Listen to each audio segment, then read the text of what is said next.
Selamat pagi saudara-saudaraku yang seiman di dalam Yesus Kristus Juru Selamat kita dalam persekutuan Roh Kudus. Pada pagi hari ini kita akan membahas satu topik Alkitab dengan tema Jadilah pasangan yang seimbang dan seiman di dalam rumah tangga. Kadangkala pertikaian terjadi di dalam perkawinan oleh karena pasangan itu tidak seiman, tidak satu kepercayaan dari mulanya, bersatu dengan alasan kata cinta, saling mencintai.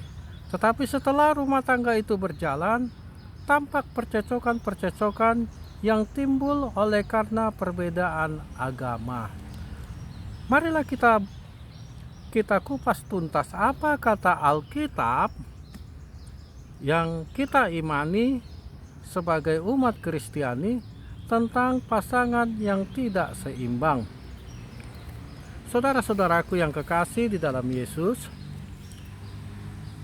Alkitab sudah mengatakan sebagai buku bagi kita umat Kristiani yang kita pegang di dalam iman, yang tertulis di dalam 2 Korintus 6 ayat 14 mengatakan demikian.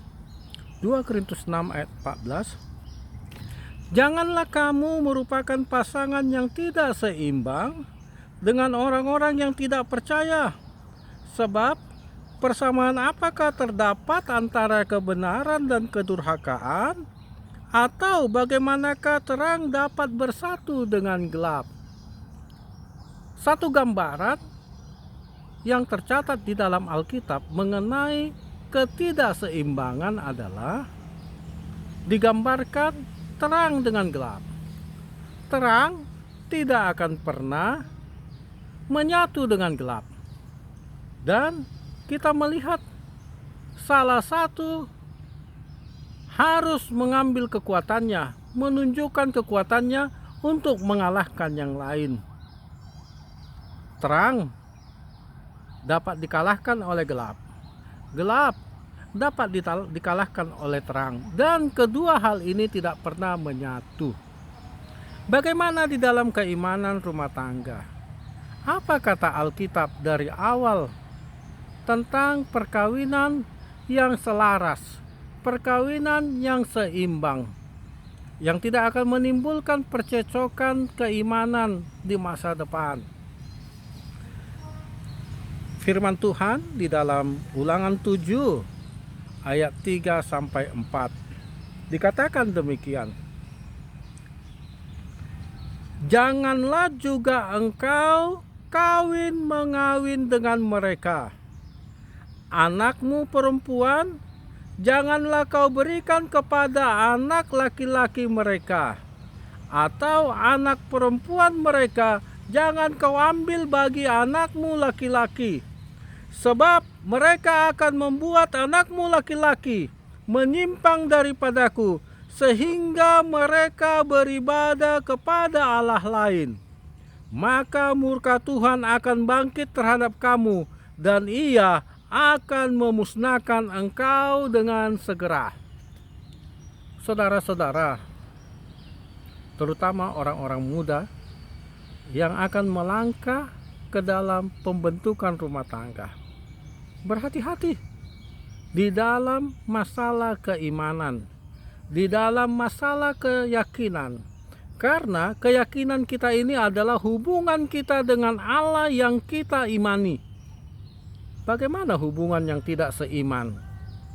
Apakah itu tidak menimbulkan polemik di dalam rumah tangga di masa depan? Banyak perkawinan hancur oleh karena persoalan di dalam rumah tangga dengan dasar perbedaan keyakinan, perbedaan iman, perbedaan agama. Bapak Ibu yang kekasih dalam Tuhan, dikatakan tadi, sebab mereka akan membuat anakmu laki-laki menyimpang daripadaku, sehingga mereka beribadah kepada Allah lain. Allah mana yang benar? Masalah keimanan adalah masalah pribadi kita, hubungan kita dengan Tuhan. Dan kita mengenal Tuhan kita, Tuhan yang benar menurut Alkitab. Dan inilah kata Alkitab tentang Allah yang benar.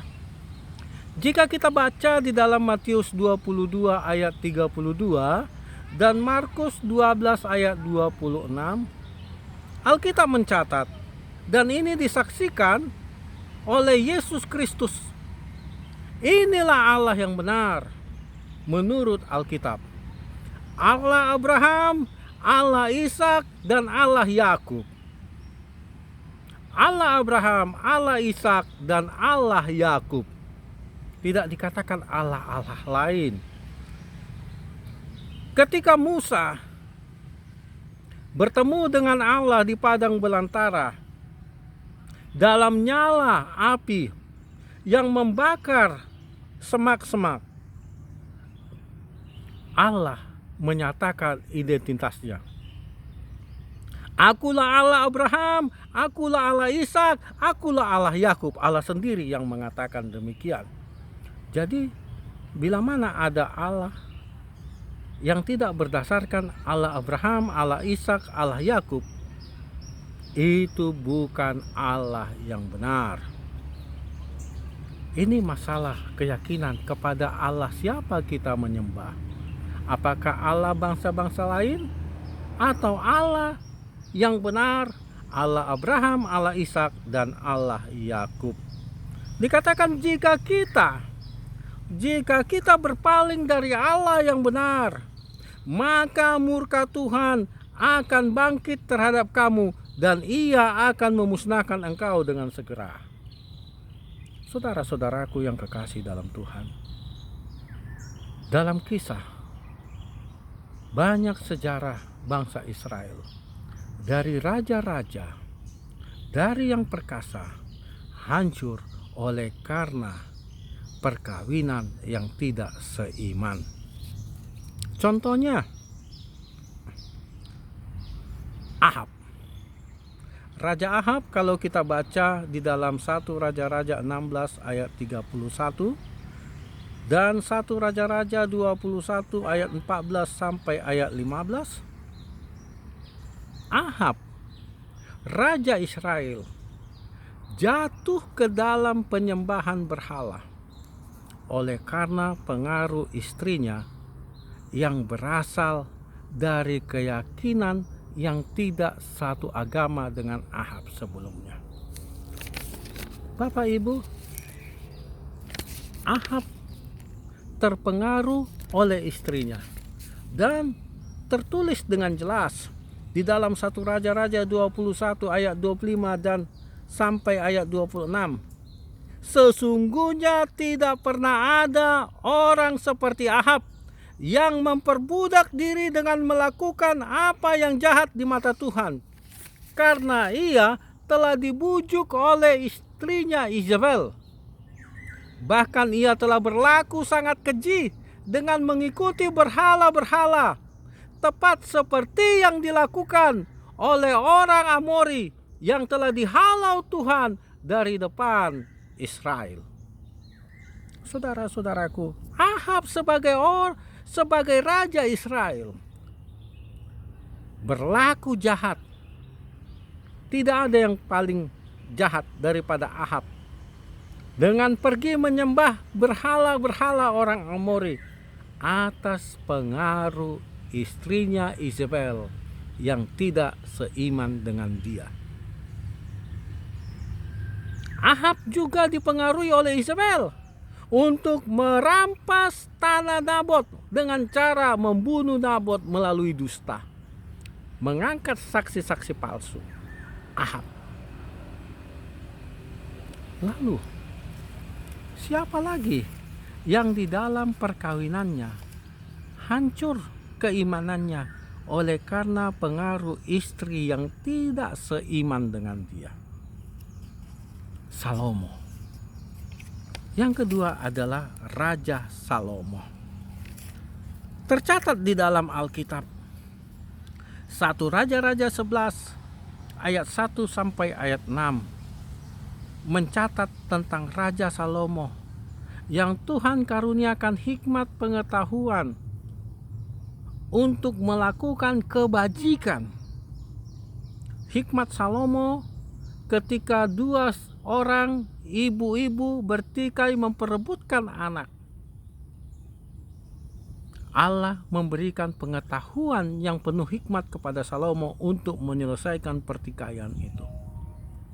Tidak ada raja yang paling berhikmat pada masa itu selain Raja Salomo, karena memiliki hubungan yang erat dengan Allah.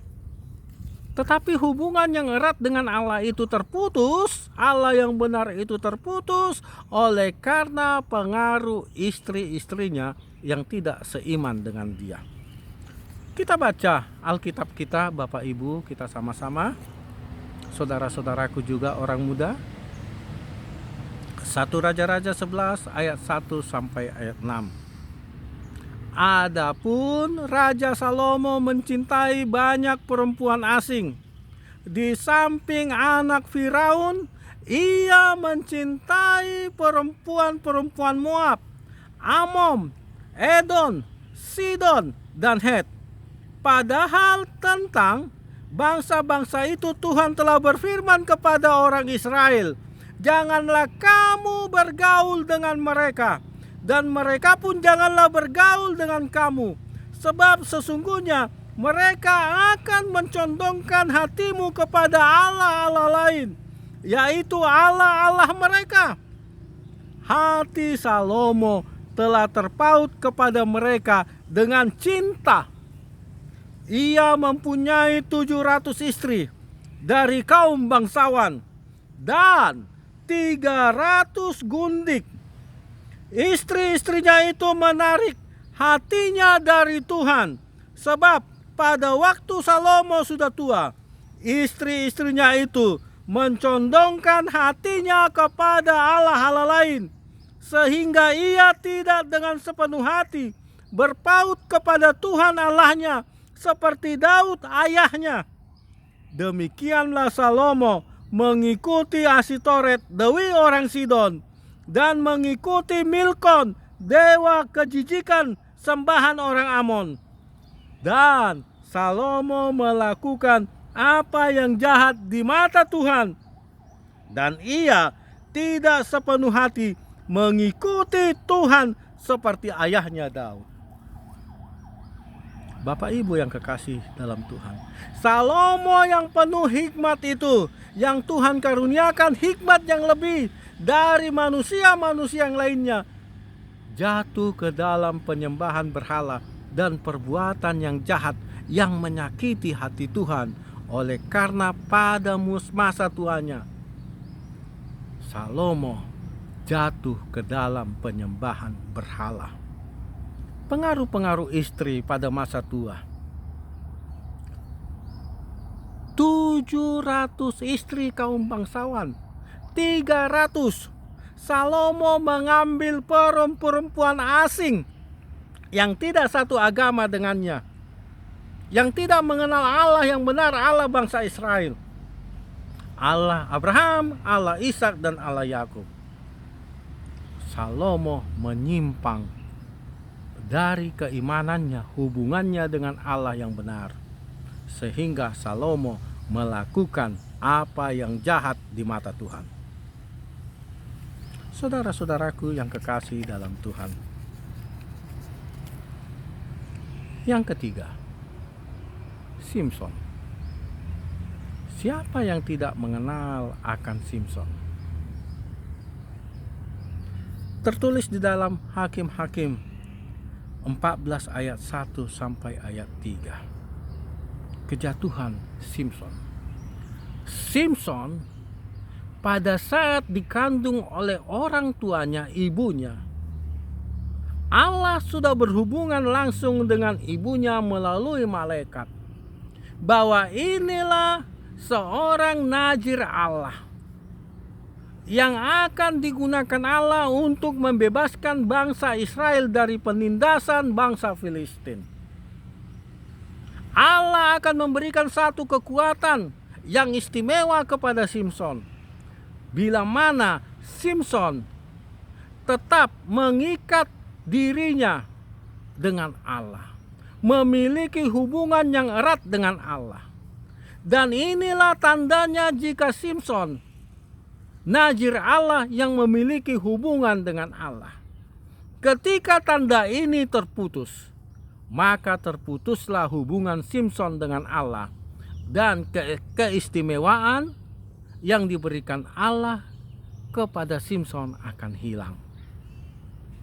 Allah sudah katakan dari sejak awal, Simson terlahir sebagai anak yang memiliki kekuatan.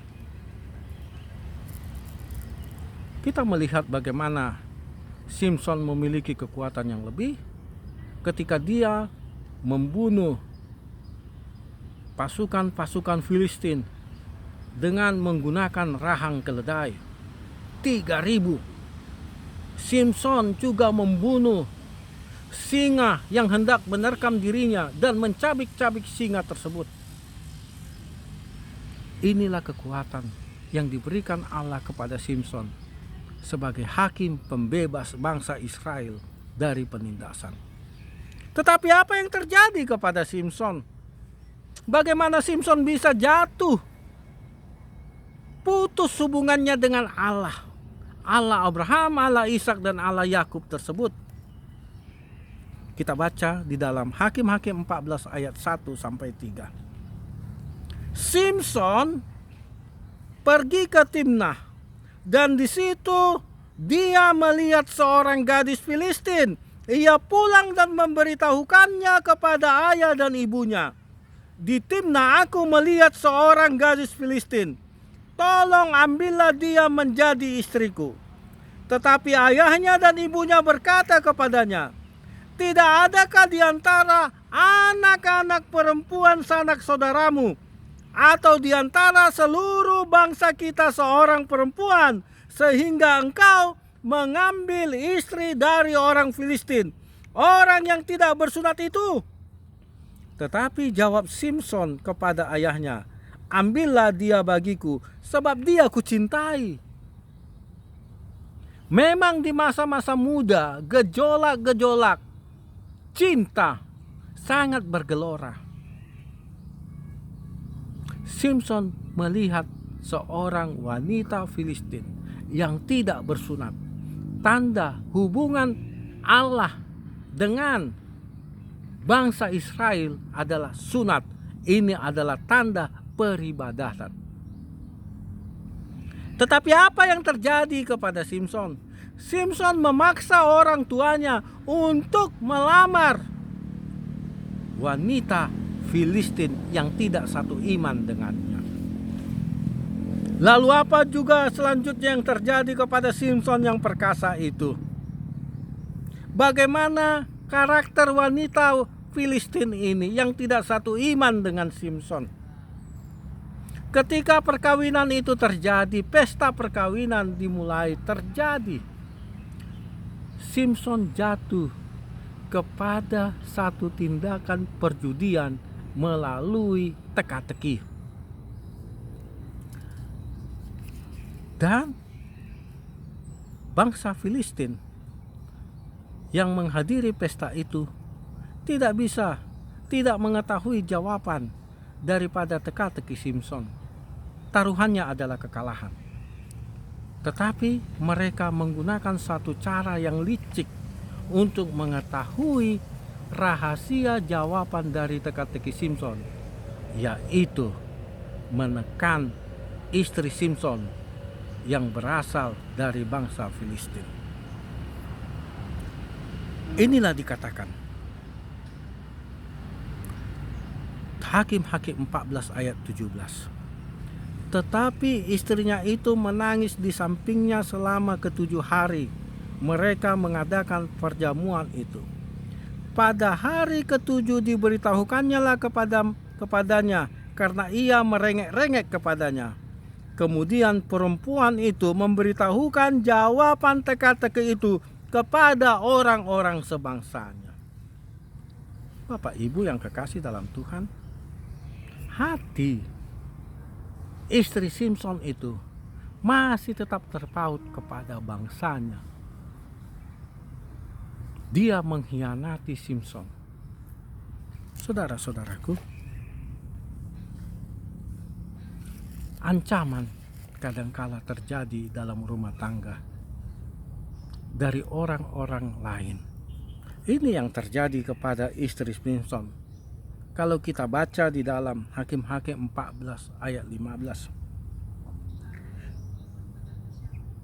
Bujuklah suamimu supaya diberitahukannya kepada kami, jawab teka-teki itu. Kalau tidak, kami akan membakar engkau beserta seisi rumah ayahmu. Saudara-saudaraku, ancaman dari pihak bangsa Filistin terhadap istri Simson akan membakar dirinya dan ayahnya. Oleh sebab itu, istrinya tidak merasa yakin kepada Simson. Simson yang perkasa, sehingga dia mengkhianati Simson. Demikian juga ketika Simson marah, dia kalah dalam berteka-teki, dia pergi dan mendapati, dia pergi ke tempat yang jauh, lalu pulang lagi menemui keluarga, menemui istrinya. Tetapi apa yang terjadi? Mertuanya telah mengawinkan istri Simson kepada orang lain, yang menyebabkan Simson marah. Lalu Simson bertindak membakar ladang-ladang gandum orang Filistin. Apa yang terjadi selanjutnya? Hakim-Hakim 15 ayat 6. Berkatalah orang Filistin, siapakah yang melakukan ini? Orang menjawab, Simson, menantu orang Timna itu. Sebab orang itu telah mengambil istri Simson dan memberikannya kepada kawannya. Kemudian pergilah orang Filistin ke sana dan membakar perempuan itu beserta ayahnya. Akibat tindakan amarah Simson, bangsa Filistin membakar istrinya dan ayah mertuanya. Setelah kejadian ini, Simson pergi ke suatu tempat yang bernama Gajah. Bukannya mendekatkan diri kepada Tuhan atas kejadian yang menimpa dirinya, tetapi Simson malah lebih jauh lagi, jatuh lagi, yaitu melakukan perzinahan dengan tidur bersama perempuan sundal. Hakim-Hakim 16 ayat 1. Pada suatu kali ketika Simson pergi ke Gajah, dilihatnya di sana perempuan sundal lalu menghampiri dia. Kadangkala kesedihan di dalam rumah tangga terjadi. Inilah yang terjadi kepada Simson. Bukannya mendekatkan diri kepada Tuhan, tetapi dia pergi tidur dengan perempuan sundal. Selanjutnya apa yang terjadi kepada Simson? Ketika Simson berjalan-jalan di daerah Filistin yang bernama Lembah Sorek, Simson mendapati seorang wanita cantik. Hakim-Hakim 16 ayat 4. Sesudah itu Simson jatuh cinta kepada seorang perempuan dari Lembah Sorek yang namanya Delila. Saudara-saudaraku, Simson tertarik dengan perempuan Filistin dari Lembah Sorek yang bernama Delila. Tetapi tahukah Simson, belajarkah dia dari pengalamannya yang lalu ketika dia memperistri seorang Filistin dan dia bertemu lagi dengan wanita Filistin? Saudara-saudaraku, bangsa Filistin tetap marah kepada Simson, lalu mulai membujuk Delila untuk mengetahui rahasia kelemahan Simson. Kita baca di dalam Hakim-Hakim 16 ayat 5. Lalu datanglah raja-raja kota orang Filistin kepada perempuan itu sambil berkata, cobalah bujuk dia untuk mengetahui karena apakah kekuatannya demikian besar, dan dengan apakah kami dapat mengalahkan dia dan mengikat dia untuk menundukkannya. Maka kami masing-masing akan memberikan 1.100 uang perak kepadamu. Untuk mengetahui kelemahan Simson, mereka membujuk istri Simson Dan tabiat istri Simson itu tega menjual Simson. Saudara-saudaraku, bagaimana caranya? Membangkitkan kata-kata cinta. Simson telah jatuh ke dalam budak cinta. Hakim-Hakim 16 ayat 15. Berkatalah perempuan itu kepadanya, bagaimana mungkin engkau berkata aku cinta kepadamu, padahal hatimu tidak tertuju padaku. Sekarang telah 3 kali engkau mempermain-mainkan aku dan tidak mau menceritakan kepadaku, karena apakah kekuatanmu demikian besar? Dilanjutkan ayat 16. Lalu setelah perempuan itu berhari-hari merengek-rengek kepadanya dan terus mendesak-desak dia, ia tidak dapat lagi menahan hati sehingga ia mau mati rasanya. Simson dibangkitkan rasa cintanya kepada Delila dengan cara air mata wanita dan tindakan yang merengek-rengek. Saudara,